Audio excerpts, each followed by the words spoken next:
যদি কেউ মারা যায়, কাগজ থাকুক আর না থাকুক, বাংলাদেশে যদি পরিচয়পত্র থাকে, পাসপোর্ট, ডেট থাকে আর না থাকে, মৃতদেহ প্রেরণ করতে পারি যদি তার আত্মীয় স্বজন বাংলাদেশে লাশটা রিসিভ করে। বর্তমানে বাংলাদেশ কমিটি অনেক বড় হয়েছে এবং আমরা দেখতে পাচ্ছি প্রতি মাসে 10 জনের বেশি মৃত্যুবরণ করতেছে। আগে বাংলাদেশে মৃতদেহ প্রেরণ করতে 6-7 হাজার ইউরো লাগতো। 4,500 ইউরো 2013 সালে শুরু করে বর্তমানে 2800 ইউরো এই জানাজা সার্ভিসের মাধ্যমে তুর্কি এয়ারলাইন্সে পাঠানে সক্ষম হয়েছি। যত রকমের কাগজপত্র লাগে সব কিছুই আমার নিজের হাতে জানাজা সার্ভিস সাথে আমি করি। কেউ যদি মাটি দিতে চায় এখানে মৃতদেহ, তাইলে এক এক মেরিটে এক একটা রেট হয়। সিমটিয়ারে মেরিট থেকে জায়গা কিনতে হয়। On travaille beaucoup avec la communauté de Bangladesh. Ça fait plus de 700 corps qu'on a envoyés depuis, qu'on a envoyés au Bangladesh et qu'on a enterrés aussi ici, voilà. Monsieur Mitou Chaudhry qui fait pour moi les démarches au niveau de l'ambassade.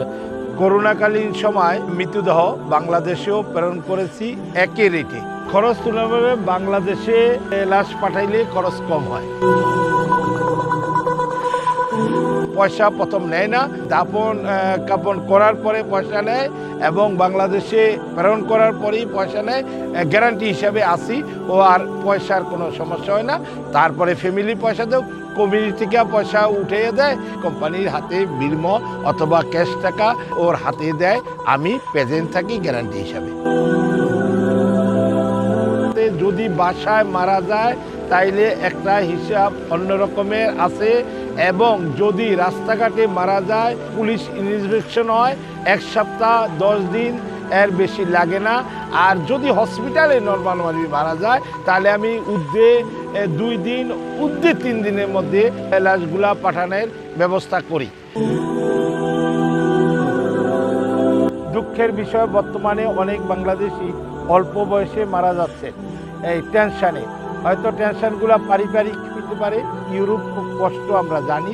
এই tension না নিয়ে ধৈর্য সহকারে নিজের স্বাস্থ্যের প্রতি লক্ষ্য রাখেন, এনে সুন্দরভাবে জীবনযাপন করতে পারবেন। আমি 1986 সালে ফ্রান্সে আসি। 13 বছর আগে দেখছি মৃতদেহ নিয়ে একটা জটিলতা রয়েছে।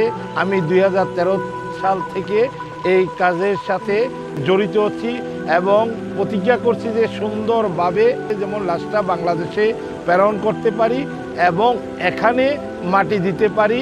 বাংলাদেশ কমিটি সবাই আমার সাথে একটা সাড়া দিছে যে মিন্টু ভাই আপনি এই কাজটা করেন, সততাভাবে করতে আছেন, আমরা আপনার সাথে সহযোগিতা করব, আপনি অগ্রসর হন।